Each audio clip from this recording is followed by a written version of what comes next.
Can't afford to forget this. Yeah. And let me get this started.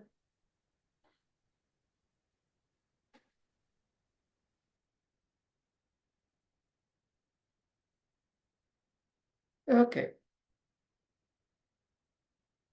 I've been trying out these new style introduction to my studies. So short little videos. A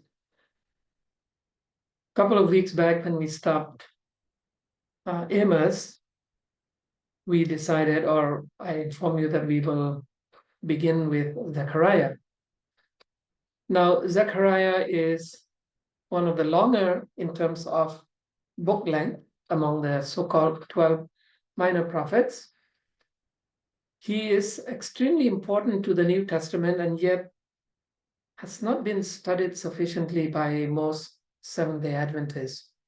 We know very little about him despite his tremendous influence on the writing of the gospel writers, particularly in relationship to the passion narratives, but more specifically with the book of Revelation. And so we're going to look at Zechariah.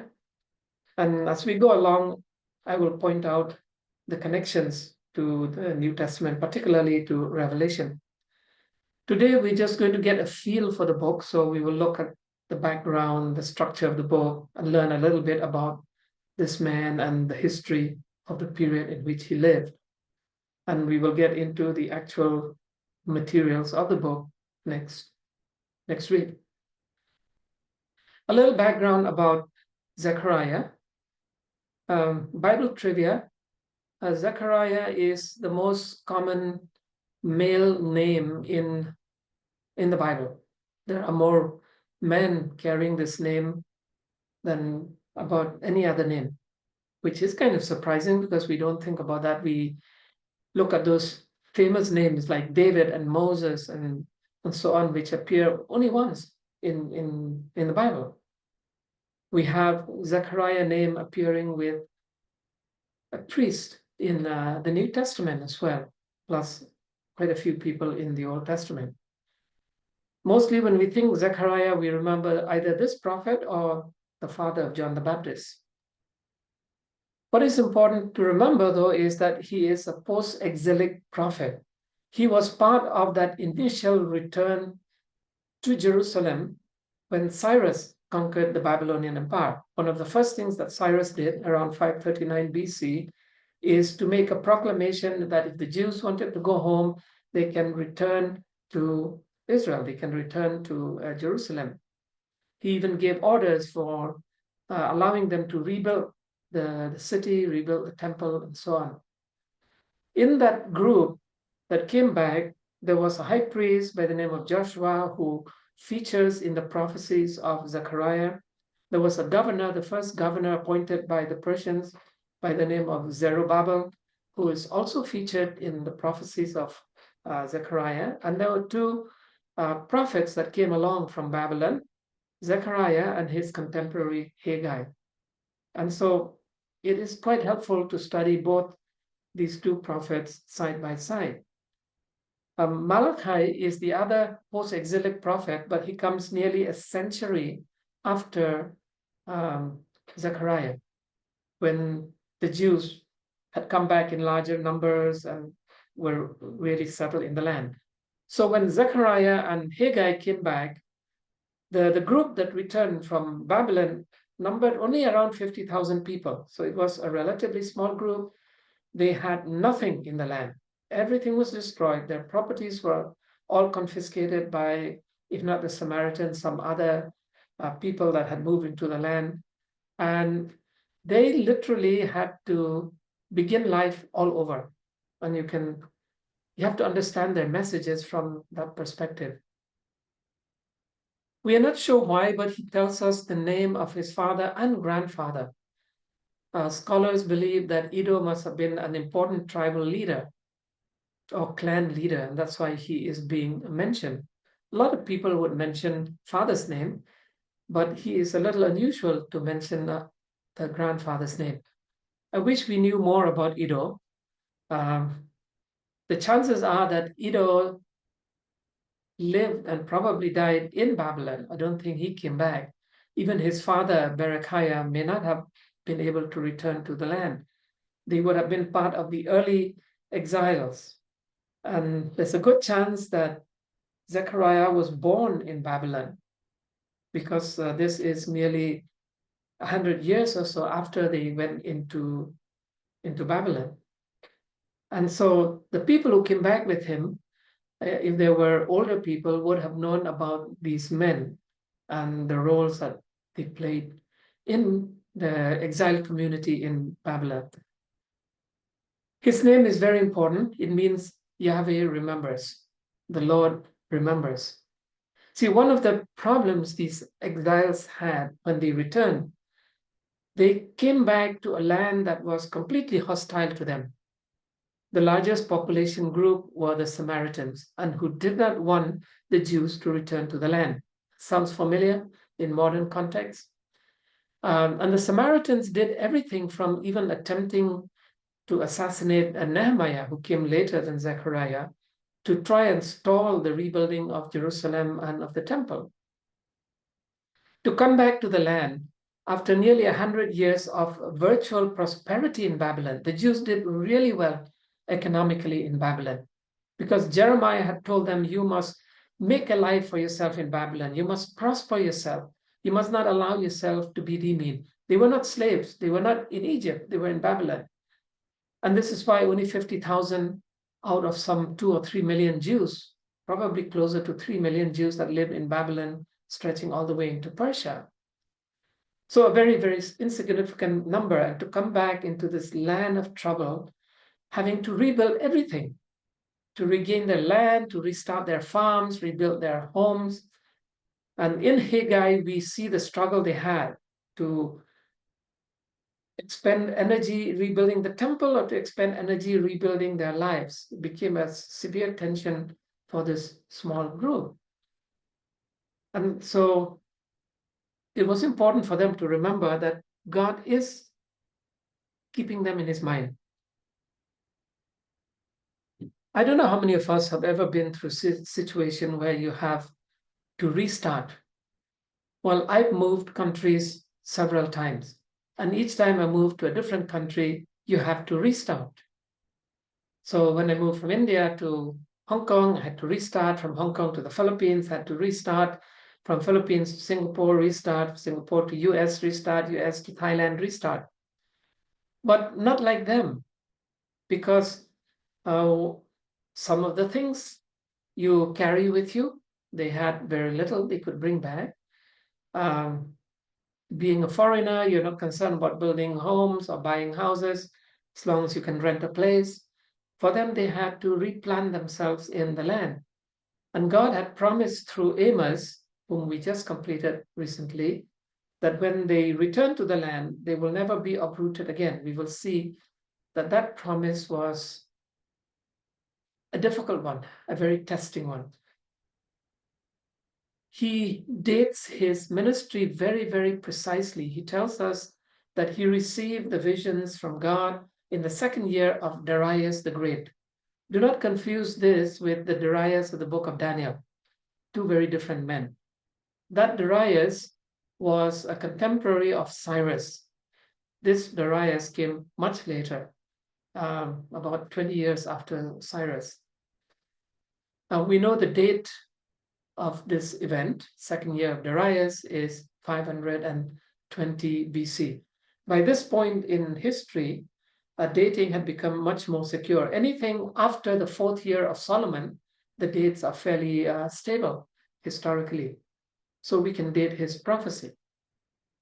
His contemporary was Haggai, but the two men had very different missions, very different messages and prophecies. So maybe when we're done with Zechariah, we can look at Haggai. But for now, we will concentrate on Zechariah. We're not sure which of them is older, which is younger, but they both were probably born in Babylon and then returned to Jerusalem. A little bit about the book. He tells us that his prophecies, and he dates the prophecies in his book to a 2-year period. So he's similar to Amos in the sense that his ministry was not a lifelong ministry. I think this is one of the discoveries we have made in this series about prophets, that very few prophets were lifelong prophets. They were prophets with a particular task, a particular situation, a specific mission. And in his case, he tells us what that mission would be and how long basically it lasted. And so you have 520 to 518. That's about it for his ministry. The book is quite easy to dissect because it has three very distinct parts. And there is a 2-year gap between chapter 6 and chapter 7. So parts 2 and 3 are kind of compressed together into that final year of ministry. The first part, chapters 1 to 6, came at the beginning of that 2-year ministry. And like Amos, this is the unique thing about the minor prophets as you get into their writings. Like Amos, each part of the book feels different, is structured differently, uses different literary devices of communication. Those of you who have been with me through Amos, you can see how varied the genres were in the book of Amos. Similar here. So you have 1 to 6, we will see what they're about, and 7 to 8 is mostly what we would call sermon today, and 9 to 14 is a very unique form of prophetic speech, which is not used by a lot of prophets. Isaiah has used some of it. Zechariah is the one who used this on a rather extended basis. Now, here's the interesting thing. The book of Zechariah, by type, by genre, is apocalyptic literature. Now, we have apocalyptic material in Isaiah 24 to 27. Large parts of Ezekiel is apocalyptic. Many people would say Ezekiel 40 to 48 probably should be deemed apocalyptic. Part of Daniel from 7 to about 12 is considered apocalyptic. And we have some apocalyptic materials in Malachi, and we have apocalyptic materials in Amos, in Joel, and so on. But Zechariah is unique because the entire book is apocalyptic literature, which means it's the only Old Testament book that is purely apocalyptic. The only other book in the Bible that belongs completely to this genre is Revelation. And so it's very important for us to recognize that there would be very strong links between Zechariah and Revelation. However, when Adventists study Revelation, they are more interested in the linkage with Daniel, which is only about half apocalyptic. And some of it is not truly apocalyptic in Daniel. It's more what we would call general eschatological. It's more historical prophecies. So here's a book, and you must expect this book to have a lot of connection to Revelation because it's the only Old Testament book that belongs to that genre. Now, if you're wondering what apocalyptic literature is and so on, it's a very specialized form of prophecy. There are three kinds of prophecies in prophetic writings. What we call general prophecy. This is contemporaneous with the life of the prophet. There is eschatological prophecy. This is more about future events, may not be contemporaneous with the prophet's life. And then there's apocalyptic literature. Apocalyptic literature is that long distance prophecy dealing basically with the end of time, the end of history. And so Zechariah belongs to that group, as does Revelation. And this is important for us to remember. There are also extended messianic prophecies in the second half of the book, from chapter 7 to 14. And some of these are cited directly into the Gospels, particularly by Matthew. And so he, like Isaiah, who contains apocalyptic prophecies and also messianic prophecies, Zechariah contains apocalyptic and messianic. And so messianic prophecies are a group of prophecies that deal particularly with what Christians believe is the coming of Christ or is fulfilled in Christ. For Jewish people, messianic prophecies are still largely apocalyptic because they're talking about a Messiah who hasn't come yet. Since Judaism did not accept New Testament writings, their Bible, the Hebrew Bible, stops in Malachi, or more correctly in Second Chronicles. And so messianic prophecies and apocalyptic prophecies are the same for Jews. For Christians, messianic prophecies refer to Jesus or are fulfilled in Jesus. Apocalyptic is end of the world prophecies. And so we find Zechariah having a very strong influence on the gospel writers, particularly Matthew, to some extent Mark and Luke, particularly with the events surrounding the Passion of Christ, the final days in the life of Jesus, that final 1 week of his life, from the triumphal entry until the resurrection morning, 7-8 days period. And then, of course, Revelation is heavily colored by images from Zechariah. And so you cannot study Zechariah without connecting it to Revelation, and you definitely cannot study Revelation without returning to the symbolisms of Zechariah and trying to understand how those symbols are carried over into the book of Revelation. So that's a little bit about the book. Let's talk a little bit about the structure. The first paragraph, chapter 1, verses 1 to 6, basically is an introduction of the message of Zechariah, revolving around a Hebrew word, shuv. We will talk about that in a while.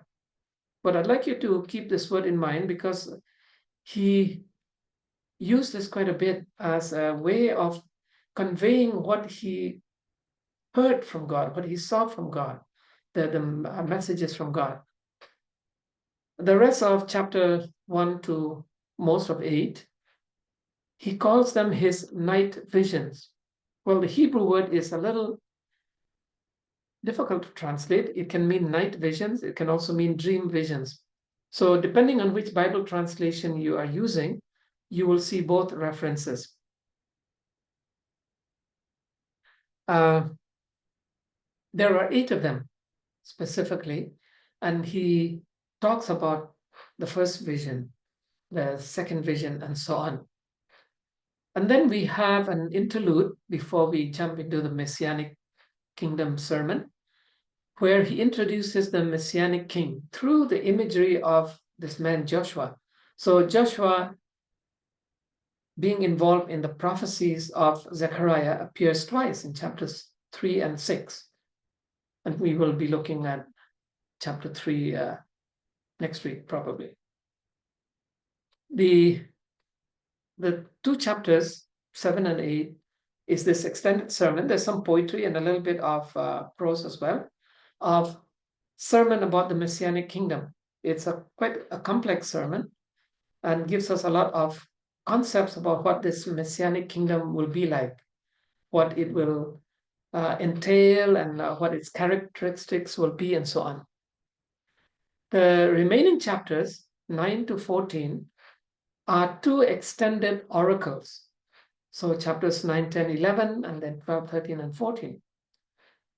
This has a very unique introduction, Masa Dvar Yahweh. And it's also difficult to translate because it basically means oracle, a word of Yahweh. Masa means oracle, that's the closest English word we have. Davar means word. But the Hebrew word davar can also mean thing. So an oracle, the thing of Yahweh, or an oracle, the word of Yahweh. This second word, let me change my pointer option. This second word, davar, is the same word used in the Torah to describe what Christians call the 10 Commandments. In the Torah, they are not called commandments because they do not appear in legal form. They are called the 10 words of God, devarim in plural, or the 10 things of God. So we need to keep that in mind. He is trying to connect. Oracles are usually visions about the future. Devar would be anything that God says. And this is a very old concept. So in chapters 9 to 11, he talks about events that lead up to the appearance of this Messianic king. And in chapters 12 to 14, the most apocalyptic part of the book is where he speaks about the final events that lead up to a conflict and then a triumph of the Messianic kingdom.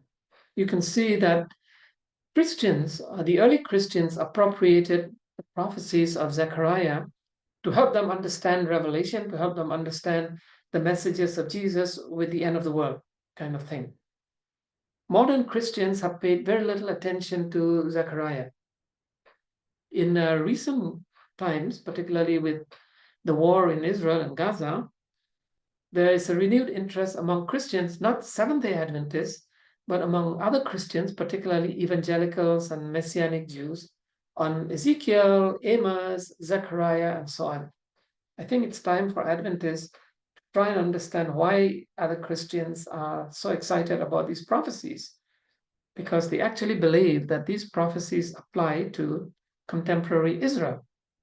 Adventists spiritualize almost all unfulfilled prophecies in the Old Testament to the extent that we lose sight of any historical reality. So everything becomes this spiritual future meaning. And therein, maybe it's an explanation why we haven't paid so much attention to Ezekiel or Zechariah or Amos and these later prophets. A little bit about that introductory message. Notice what it says. God tells these exiles who have just come back to the land, they have been here for just a few months. He reminds them that he was very angry with their ancestors and then cautions them, do not be like your ancestors.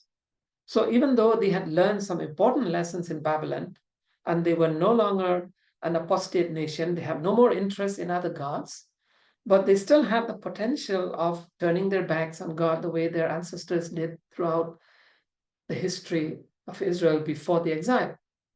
And so here is a reminder and a caution. Do not be like your ancestors. And if you are, then the threat is that God will be angry with them like he was with their ancestors. Now, interestingly, Haggai also uses this bit of psychology on these returning exiles. Beware of the anger of God. I think the problem with contemporary Christianity is we have no sense of the anger of God. I don't care how you really define that, but the idea that God holds us completely accountable for our lives, for how we live and how we carry out our mission to the world, and that the lack of that accountability in contemporary Christianity is like, oh, never mind, as long as I go to church and whatever, that's it. And in Haggai, we will learn it's never it. Okay, so this facade of being religious was what brought about the exile to begin with.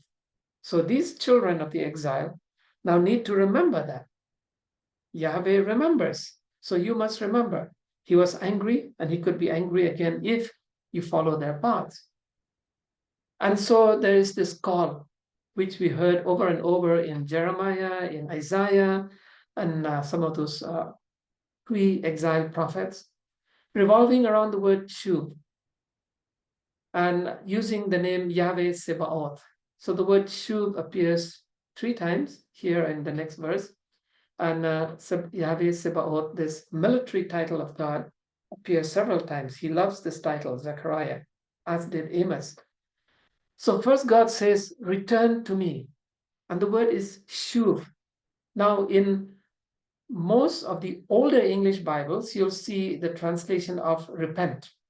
More of the newer translations use the word return or turn.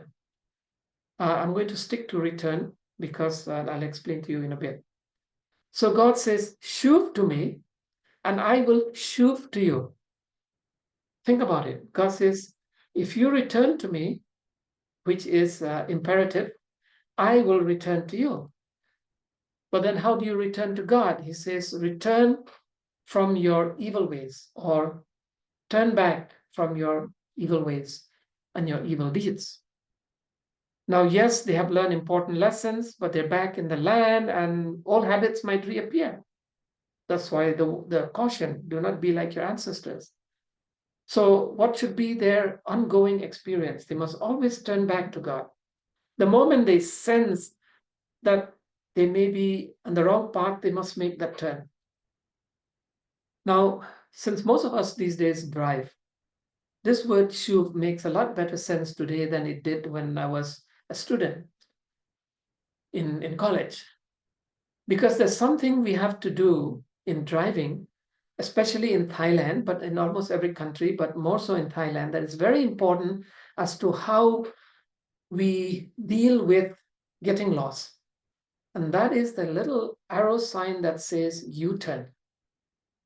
Shuv basically means U-turn. It means to turn around, to go back, to change direction completely, to do 180 degrees. So if you're going in the wrong direction, the way to get back is to return. And the double return here, that we U-turn to God and God U-turns to us, paints this very interesting picture. That sin means we turn away from God. And God says, if you turn away from me, I will be angry like I was with your ancestors, so I will turn away from you. We heard that in Amos. So if we turn back to God, then God will turn back to us. It's a very interesting concept. I'm not sure why Zechariah loved this concept, but when you drive in Thailand, you know that so many times you have to make this U-turn. If you don't, you end up in the wrong place. I know that when my nephew and my sister came to Tiwanan Church, when was that? January, February. They had to make more than one U-turn to find their way to that church, despite the fact that we have GPS. On the camp that I went last week, that mini reunion, well, I got there in good time. I got there much earlier, so I'm there waiting for everybody to come. Now, the rest of the group, because they came from the Moklek area, were coming towards the campsite from a totally different direction from me. So there I'm standing, walking around the open area at the front of the resort, waiting for these guys to come. I parked and checked into my room and so on. And the first car, the leader of the camp who organized the whole thing, I saw him coming up to the camp from the wrong side, from my direction. So when he arrived inside and he pulled out, I asked him, "Did you miss the campsite?" He said, "Yes, I had to miss and had to make a U-turn. I missed it and had to make a U-turn." He overshot. So when we overshoot something, we have to make a U-turn. When we realize we are wrong and we are lost, we have to make a U-turn. The parable of Jesus, that is probably the most loved parable, is about the father who has two sons who did not love him back. One son demands his inheritance and runs away from home. The other son doesn't run away from home, but he expects his inheritance. And in that story, when that runaway boy finally decides to shuv, to come back to his father, the father runs out to him. He shooves to meet him. This is a beautiful picture that we get from Zechariah about God, and probably influenced the parable of Jesus to some extent. All right, we need to look at that interlude, because we are introduced to this figure of Joshua, but it's not about the physical Joshua himself. We know that this Joshua, who is involved in these prophecies, was the high priest that came back from Babylon with Zechariah and Haggai and so on. So he's using his own counterpart in the priesthood as a figure in the prophecies.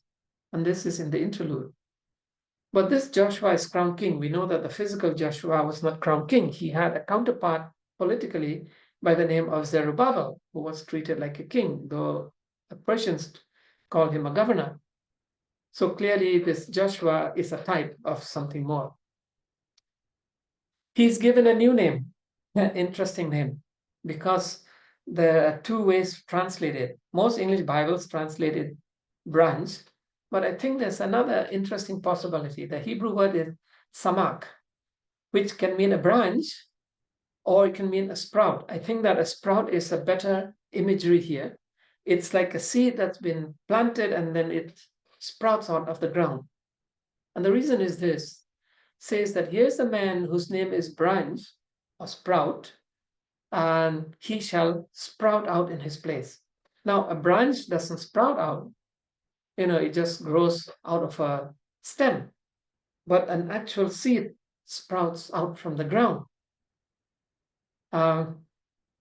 In Isaiah chapter 6, the exile is described to Isaiah as cutting off the tree completely with only a little stump remaining. But in time, that stump becomes a holy seed and it sprouts to life again. I watched the mango tree sprout to life, this little sapling that the owners had planted just before I moved to this house. And now it's a big giant tree. The top branches are the same level as my roof. It's a 2-story house. Flowers planted these special little bushes in the front from little saplings, and they're sprouting into about this high now. They're almost half my body length height. This is the imagery of this king. So clearly, the idea of sprouting is more messianic than the idea of branch. And so we know that this is a type of the Messiah, a type of Christ. But something else is said about this Joshua. The physical Joshua was involved in rebuilding that temple. However, this is clearly a conditional promise because it was not talking about that physical temple, which is historically referred to as the Second Temple period. It's talking about a much greater, maybe spiritual temple that Jesus would talk about, the New Testament would talk about, and so on. And so that brings us to the structure of the 8 night visions. And here is where most people get lost if you don't pay attention to the structural patterns of the prophets, particularly the prophets, because they have this creativity about how they present their material. They use structural systems that we don't allow in modern essay writing. Okay, so if any of the prophets, Isaiah included, the greatest writer of the Bible, were to sit in any English composition class today, they would all fail because they use fancy structuring that modern English compositions following the German model of structuring thought or the Greek model of structuring thought doesn't allow. And so when you look at a modern English composition, you must have introduction, the body, X number of points, and then a conclusion. You never find that with the prophets. And this segment of the book dealing with these night visions is highly instructive. It is what we call a concentric pattern. So first we meet a vision about 4 horsemen, or rather 4 horses, really. You actually see only one horseman if you read the vision carefully, but there are 4 different kinds of horses by color code. And of course, we find that in the Revelation, so we will see how the 2 are connected. However, vision 8 is a direct parallel of this. There are 4 chariots pulled by 4 horses, but there are also 4 winds that drive the chariots, and they come out of these 2 twin mountains. And this we will see later in the book of Zechariah, what is probably referring to. Now, I know that my nephew teaches at Assumption University in the Bangna campus, and in one part of the campus, they actually have this, I don't know if it's iron, made of iron or bronze. It's on a little kind of lake, but you have the 4 so-called horsemen, because those are more driven by revelation. And so Bangna campus, the 4 horsemen have been an important part of Catholic theology. Now, interestingly, Adventists are not so concerned about the 4 horsemen, but Hollywood has made more than one movie about the 4 horsemen. And novelists, philosophers in Europe have always paid attention. We will learn next week about these 4 horsemen, these 4 horses, and the different colors and so on, and what they represent. There are quite a few video from so many different sources, mostly Christian, on YouTube, about the so-called 4 horsemen. And one of those videos that somebody directed me to watch recently was a Christian preacher in America who likens the four horsemen to Islam. Very interesting video, but we'll talk about that next week. The next pair, vision number 2, are 4 horns and 4 blacksmiths. There are 4 horns, and these 4 blacksmiths come and destroy the 4 horns. And the parallel to this is vision 7 of a woman in a basket. And the only other book in the Bible where you have visions of women or women is Revelation. So we will have a look at that as well. The third pairing is a little unusual, but clearly it is in that same mold. In vision 3, he sees a surveyor. Now, I'm watching this brand new Muban coming up right behind my village. In fact, their back wall and my back wall almost kiss each other. That's how close they are, completely blocking any sunlight into the first floor of the house. Now the house is very dark all the time. You've seen those guys walk around, they have a special gadget, they look through it. Surveyors who measure things. In Amos, you saw the vision about the plumb line. That is a surveyor, so some similarity here. And then you have the parallel vision about a flying scroll. The only other book in the Bible about scroll are Ezekiel, who sees a scroll, and of course, Revelation. Now, what's unique about Zechariah's scroll is that scroll is flying. In this pairing, visions 3 and 6, the concept of judgment is very strong. So we will see how these play out.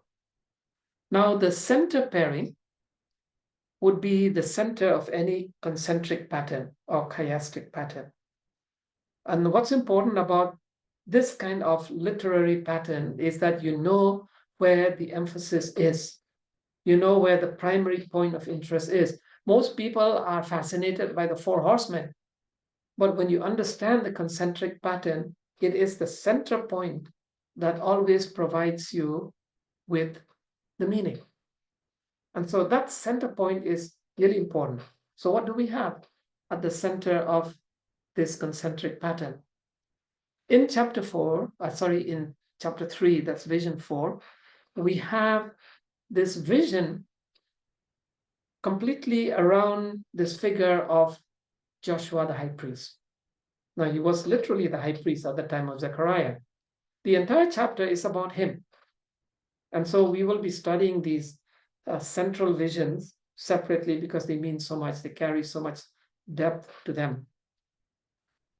Vision 5, okay, so this pairing is at the center. Vision 5 is entirely about Zerubbabel, and it introduces the menorah, the lampstand, the 2 olive trees, things that reappear in Revelation, as feeding and strengthening and guiding this man called Zerubbabel. Now, here's the interesting thing about this arrangement. Joshua was the high priest.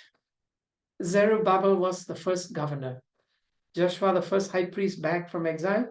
Zerubbabel, the first governor back from exile.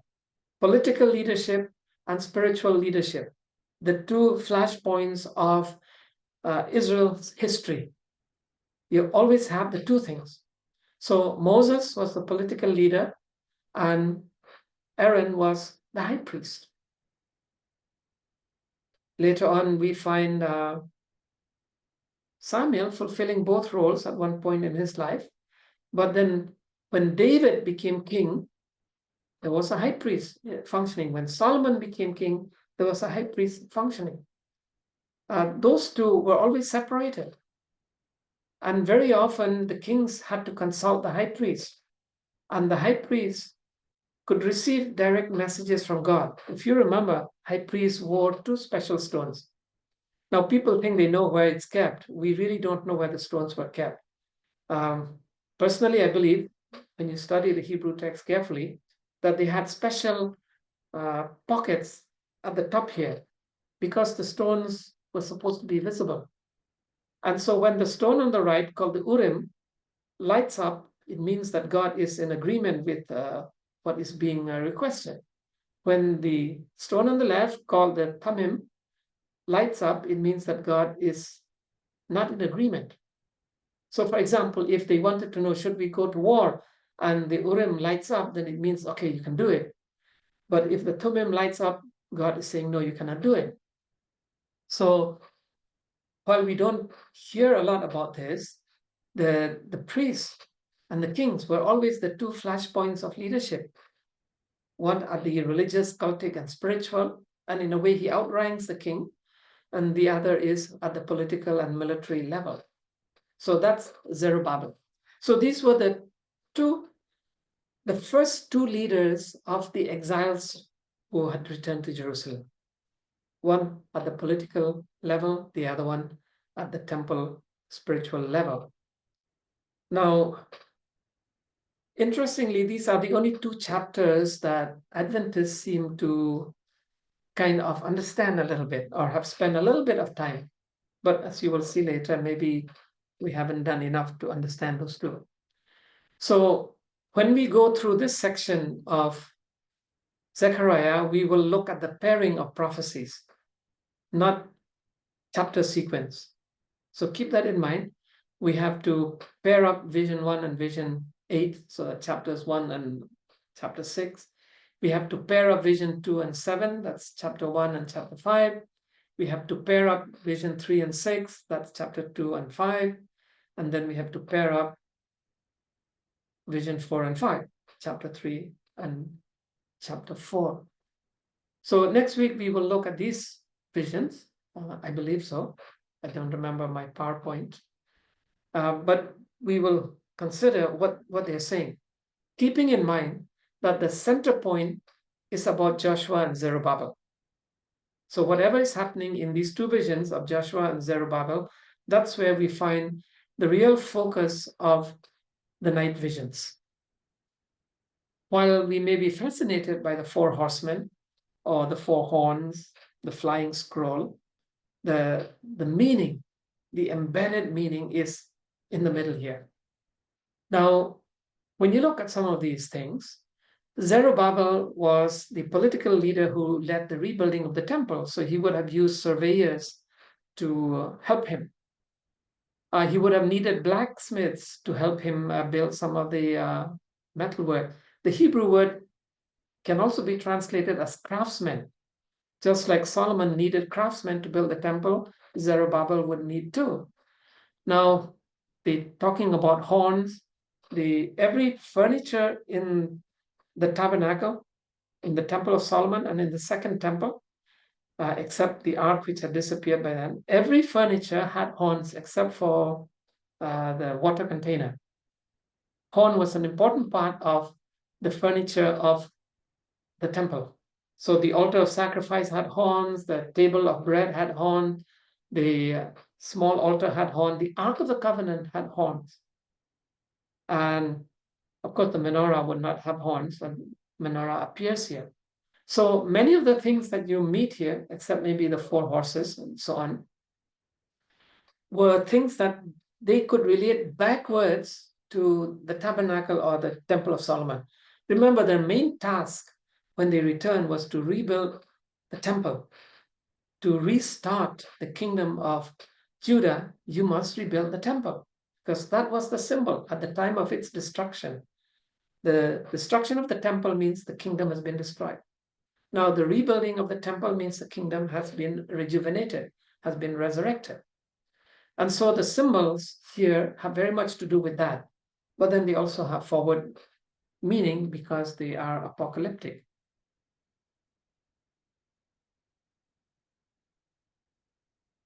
Now, each of these 8 night visions is preceded by one of these questions. What is it? What are these? Zechariah has no understanding of what the visions represented. And so God has to explain. So when the 4 horses came out, what are these? When the flying scroll started flying around, what is that? What is it? And so each of the night visions is preceded or introduced by the same type of question. What is this? What is it? What are these? If it's plural, like the four horses, the four winds, and so on. Or who is this? As in the case of the surveyor, and so on.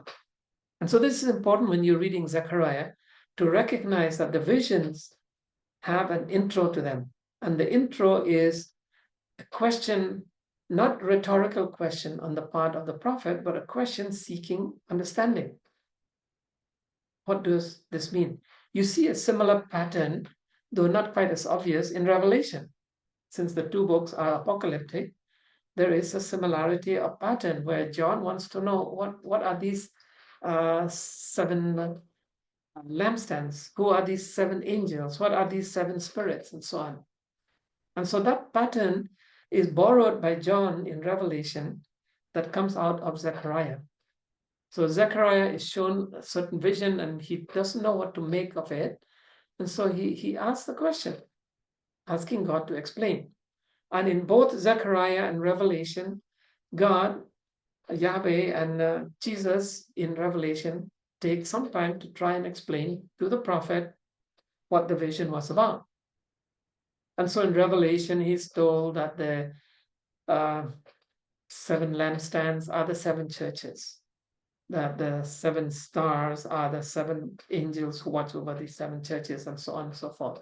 Same thing happens here with Zechariah. So the connection between these two apocalyptic books, one is the most apocalyptic in Old Testament, the other in New Testament, is extremely strong. So that's a view of the book. Three basic parts, but the part that we will begin with is this concentric portion here. We're not going to go back into the intro and the interlude. We've dealt with that already. We're going to concentrate on these four sets of visions. Think of them like four pairs rather than 8 visions. Yes, he would say, then I had another vision, then another vision, and they are enumerated that way, but they are also patterned in this concentric one.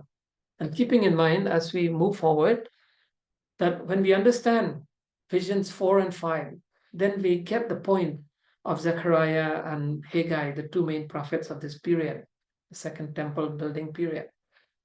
And also maybe understand better what happens in Revelation, because we see these concentric patterns in Revelation as well. Revelation is full of these concentric patterns. It's really sad that Christians see everything in a line, but that's the German and Greek influence on our thoughts. So we need to change the way we think of how material is arranged. This is more typical Semitic or Hebrew or a biblical way of organizing material, concentric patterns. And these concentric patterns are not unique to the New Testament. The Old Testament, to the Old Testament, they are just as widely used in the New Testament. Gospel of John is fully concentric. The book of Revelation is fully concentric, and so on and so forth. And so this is important for us as we move forward. Next week, we will look at these visions, these 8 visions, but we will see them in this kind of pairing. We will also compare and contrast them with similar visions in Revelation as we go along. So hopefully that gives you an idea of the progression that we will have. And so that's where we will stop for today. We've had a fairly complete introduction. And as usual, before sorry, I didn't get to greet some people here who came in late. Gerard, Judy,